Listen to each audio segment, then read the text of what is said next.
bienvenidos a una emisión más de Audio Magazine Aseguramiento al Día.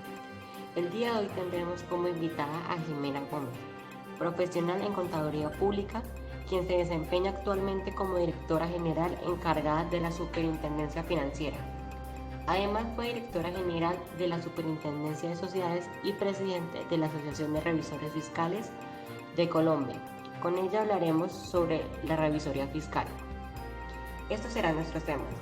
Primero trataremos los lineamientos de los entes de control para ejercer la revisoría fiscal en los diferentes sectores económicos.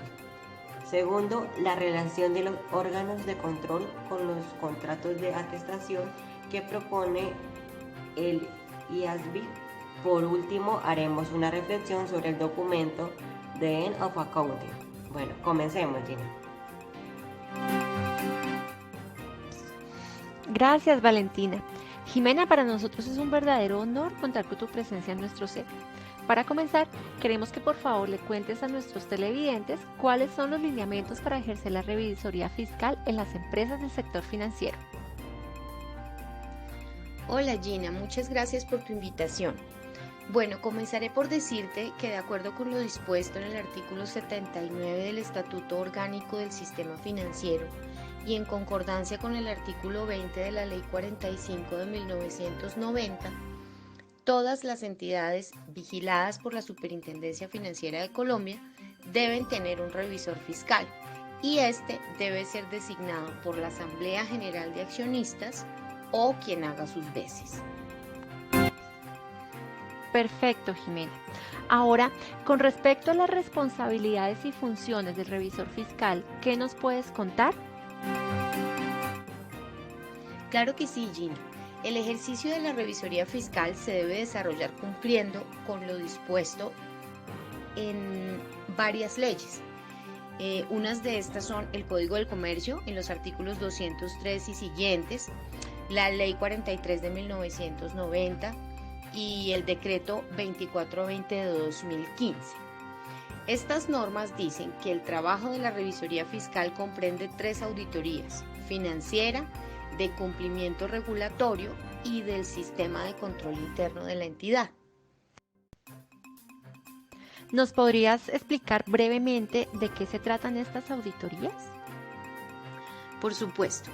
La primera hace referencia al análisis y evaluación de los estados financieros y su correspondencia con las normas legales, con el fin de emitir una opinión con un nivel de aseguramiento razonable o limitado según lo requiera la normatividad vigente. Este examen debe ser realizado conforme al marco técnico de las normas de aseguramiento de la información y se soporta en evidencia. La segunda se trata de analizar y evaluar las operaciones efectuadas por la entidad, principalmente de tipo financiero, contable, prudencial y de riesgos, a fin de establecer si han sido desarrolladas conforme a las disposiciones legales y estatutarias, y también se debe emitir una opinión. Esta auditoría se debe realizar utilizando las normas internacionales para otros trabajos de aseguramiento con un nivel de aseguramiento razonable. Y la última se refiere a la evaluación del sistema de control interno y también se hace para emitir una opinión respecto a dicho sistema. Esta auditoría se debe realizar aplicando las normas internacionales de encargos de aseguramiento distintos de la auditoría y revisión de la información financiera con un nivel de aseguramiento razonable. Además, debe incluir un párrafo en el que se pronuncien sobre asuntos importantes relacionados con la evaluación de los sistemas de administración de riesgos de la entidad. Perfecto, Jimena. Ahora nos puedes hablar sobre la posesión del revisor fiscal. Bueno, Gina, la posesión del revisor fiscal, según el artículo 21 de la Ley 45 de 1990, le corresponde al superintendente bancario o al presidente de la Comisión Nacional de Valores. Eso sí, una vez ellos ya se hayan cerciorado sobre el carácter, la idoneidad, la experiencia de la firma o del contador que esté haciendo la petición. Cuando la designación recaiga en una asociación o firma, la posesión se hará al contador público que sea designado por ellos para ejercer como revisor fiscal. Para la inscripción en el registro mercantil del nombramiento de los revisores fiscales, se exigirá por parte de las cámaras de comercio copia de la correspondiente acta de posesión. Ok, Jimena. Por aquí, algunos de nuestros televidentes nos hacen una pregunta. ¿Estos revisores fiscales tienen suplentes? Sí, mira, de esto habla el Código del Comercio en el artículo 215 y el Consejo Técnico de la Contaduría también emitió un concepto que dice que todas las entidades que están obligadas a tener revisor fiscal también deben tener revisor fiscal suplente.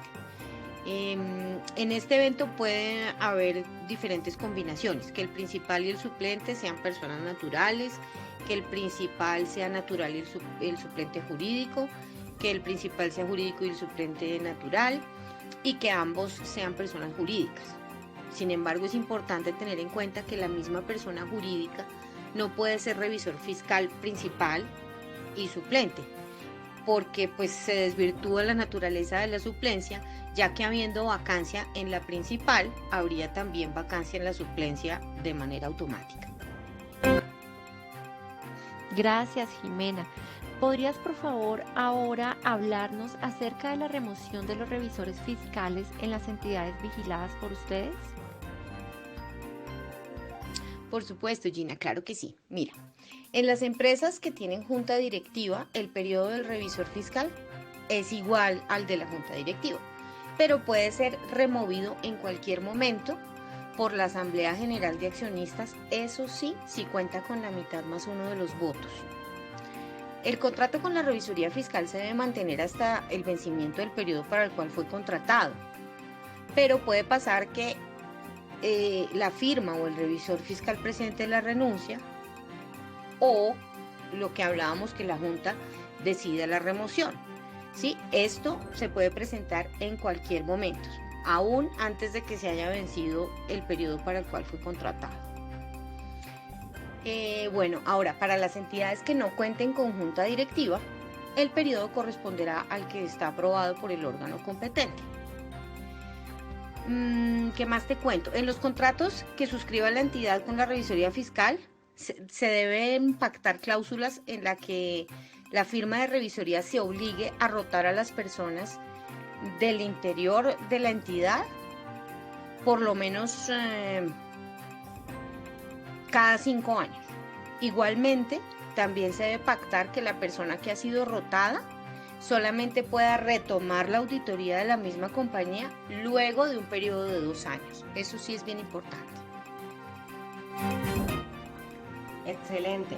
Al igual que la Superintendencia Financiera, existen otras entidades que ejercen control en diferentes sectores productivos de la economía de nuestro país. Encontramos la Superintendencia de Sociedades, quien conjuntamente con el Gobierno Nacional participa en la formulación de las políticas en materia de inspección, vigilancia y control de las sociedades comerciales y empresas unipersonales, también conocidas como el sector real. Ahora desde estudio veremos la investigación realizada al interior de la entidad. Así es, Valentina. Quisimos despejar los puntos más relevantes de la revisoría fiscal en el sector real. Como es de conocimiento, la Superintendencia de Sociedades ejerce el control en todas las sociedades conformadas legalmente en nuestro país. Es por esto que al hablar de ejercicio de la revisoría fiscal dentro del marco de la coordinación y colaboración entre las autoridades de supervisión, se realizó un trabajo conjunto con la Superintendencia Financiera de Colombia para efectos de la armonización de criterios y parámetros generales que deben regir la gestión de los revisores fiscales en las entidades sujetas a inspección, con las limitantes impuestas por las especiales características de las instituciones del sector financiero, asegurador y bursátil. Las instituciones de la revisoría fiscal es un apoyo de vital importancia para las entidades que ejercen la inspección, vigilan y o controlan las sociedades mercantiles. El marco normativo de la revisoría fiscal se encuentra definido por la Ley 145 de 1960, la Ley 43 de 1990, el Código de Comercio, la Ley 222 de 1995 y el decreto 2649 de 1993, entre otros. De acuerdo con lo estipulado en los artículos 207 y 209 del Código de Comercio, vemos funciones fundamentales de los revisores fiscales, los cuales deben cerciorarse de que las operaciones se celebren o cumplan por cuenta de la sociedad, que se ajusten a las prescripciones de los estatutos, a las decisiones de la Asamblea General y de la Junta Directiva. También dar cuenta por escrito a la Asamblea o Junta de Socios, a la Junta Directiva o al gerente, según los casos, de las irregularidades que ocurran en el funcionamiento de la sociedad y en el desarrollo de su negocio. A manera de ejemplo, podemos encontrar algunas irregularidades que deben ser denunciadas por parte de la revisoría fiscal, tales como abusos de sus órganos de dirección o administración que impliquen desconocimiento de los derechos de los asociados o violación grave o reiterada de las normas legales o estatutarias. Suministro al público, a la superintendencia o a cualquier organismo estatal de información que no se ajuste a la realidad. No llevar contabilidad o los libros de acuerdo con la ley y con los principios contables generalmente aceptados. Y hacer realizaciones de operaciones no comprendidas en su objeto social. Gracias, Gina. Continuando con las funciones, tenemos colaborar con las entidades gubernamentales que ejerzan la inspección, vigilancia o control de las compañías y rendirle los informes a que haya lugar o les sean solicitados. Velar porque se lleven regularmente la contabilidad de la sociedad y las actas de las reuniones de la Asamblea, de la Junta de Socios y de la Junta Directiva, y porque se conserve debidamente la correspondencia de la sociedad y los comprobantes de las cuentas, impartiendo las instrucciones necesarias para tales fines. Inspeccionar asiduamente los bienes de la sociedad y procurar que se tomen oportunamente las medidas de conservación o seguridad de estos y de los que ella tenga en custodia o cualquier otro título. Impartir las instrucciones, practicar las inspecciones y solicitar los informes que sean necesarios para establecer un control permanente sobre los valores sociales. Autorizar con su firma cualquier balance que se haga con su dictamen o informe correspondiente. Convocar a la Asamblea o a la Junta de Socios a reuniones extraordinarias cuando lo juzguen necesario. Cumplir las demás atribuciones que les señalen las leyes o los estatutos y las que, siendo compatibles con las anteriores, le encomiende la Asamblea o Junta de Socios. Y por último, verificar si hay o son adecuadas las medidas de control interno, de conservación y custodia de los bienes de la sociedad o de terceros que estén en poder de la compañía. Una de las inquietudes que recibimos continuamente de nuestros televidentes es relacionada a los criterios para la elección del revisor fiscal principal y suplente. El proceso de elección debe hacerse por la mayoría absoluta de la Asamblea o de la Junta de Socios, los cuales deben tener en cuenta la hoja de vida de los candidatos, la propuesta que acompaña a esta, en la cual debe dejar claro que cumple con los requisitos necesarios para desempeñar adecuadamente las funciones y que no se encuentran incursos en las incompatibilidades o inhabilidades previstas en el artículo 205 del Código de Comercio, así como en los artículos 50 y 51 de la Ley 43 de 1990. También es importante mencionar que quienes hayan sido elegidos como revisor fiscal no podrán durante el periodo respectivo desempeñar en la misma sociedad ni en las subordinadas ningún otro cargo o función a través de contrato de trabajo, de prestación de servicio o de cualquier otra forma de vinculación, y su vinculación deberá realizarse por medio de contrato de trabajo o de prestación de servicio, y puede ser ofrecido por personas naturales en forma directa o por personas jurídicas, siempre y cuando cumpla con los principios de independencia que garantizan la objetividad e integridad que debe observar el contador público para el cumplimiento de sus funciones, y en especial para garantizar que la labor de fiscalización ejercida por el revisor fiscal se encuentre libre de cualquier conflicto de interés que comprometa la imparcialidad de quien está llamado a dar fe pública, de las operaciones y actuaciones del ente económico supervisado y por otra, en salvaguarda del régimen de inhabilidades e incompatibilidades que se encuentra expreso en el Código de Comercio, en la Ley 43 de 1990 y en los estatutos particulares de cada sociedad.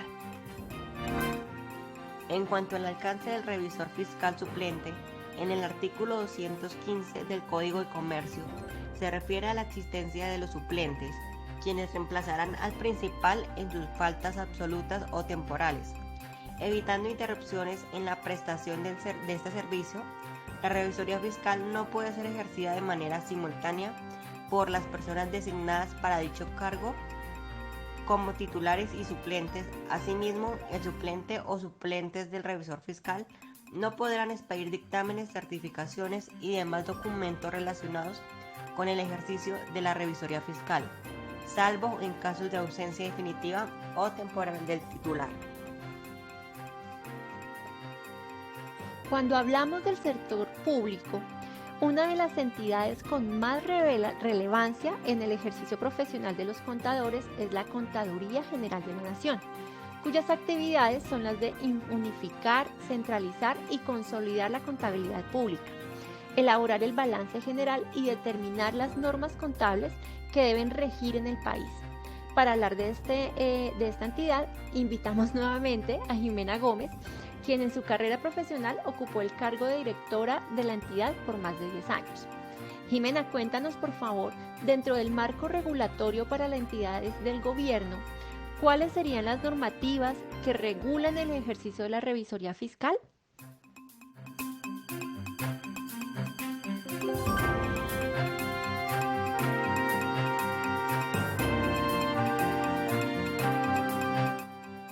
Como ya lo mencionamos anteriormente, el marco regulatorio de la revisoría fiscal en Colombia, además del Código del Comercio, se encuentra en diferentes leyes, decretos reglamentarios y circulares externas de las entidades de vigilancia del Estado.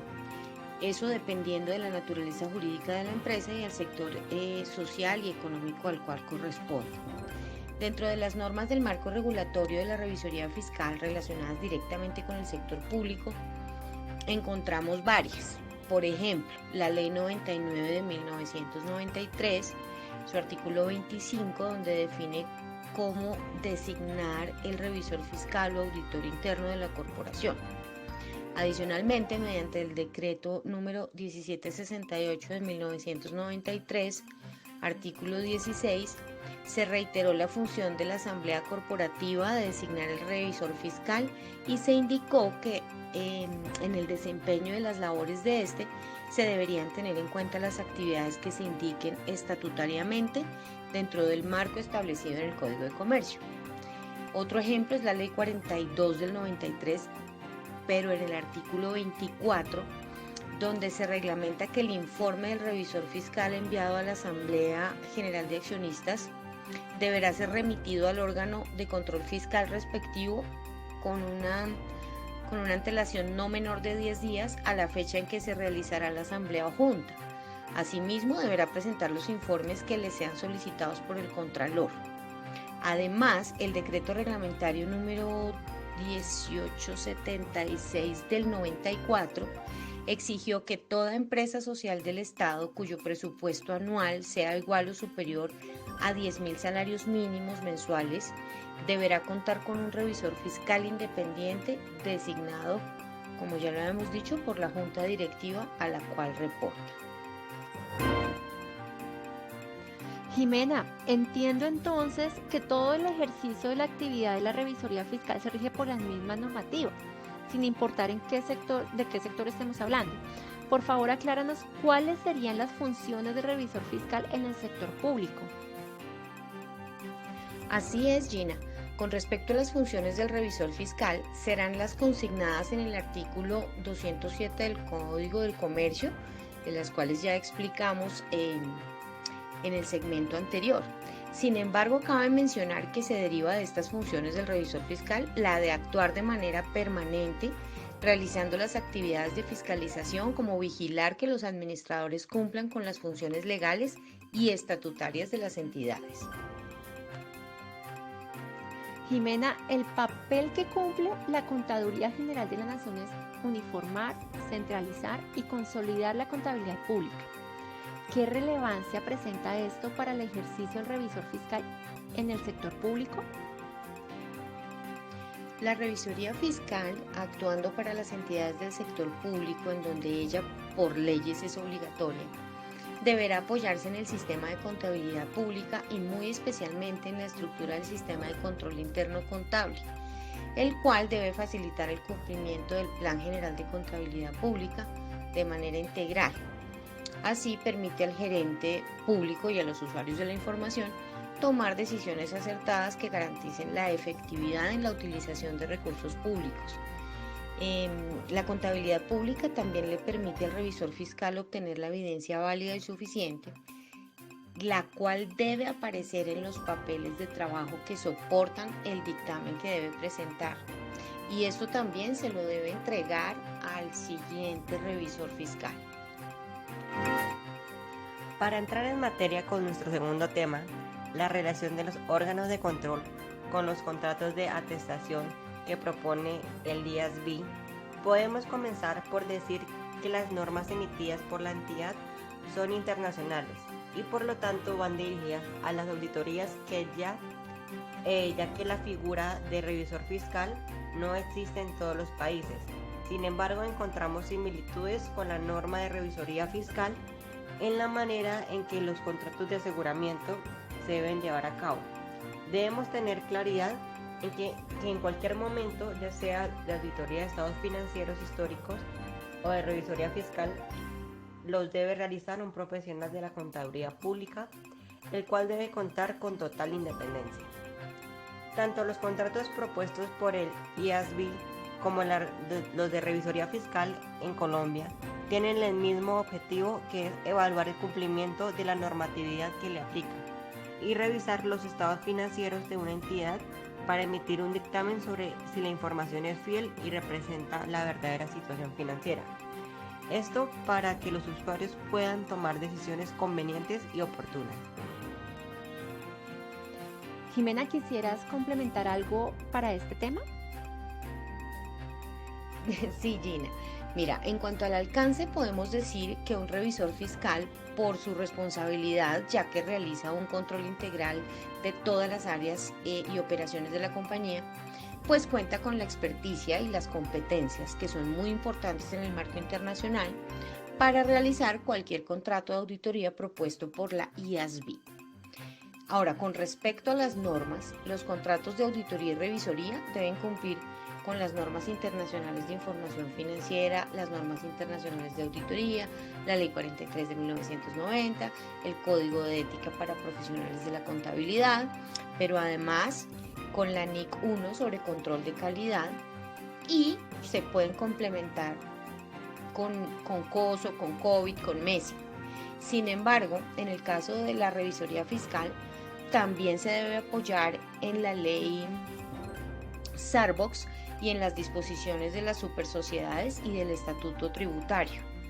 Por último, pues no está de más decir que para las auditorías la razonabilidad está centrada en dar una opinión sobre los estados financieros de la entidad, mientras que la revisoría dictamina sobre esa razonabilidad de los estados financieros y los aprueba o certifica a través de la firma del revisor fiscal, los atesta.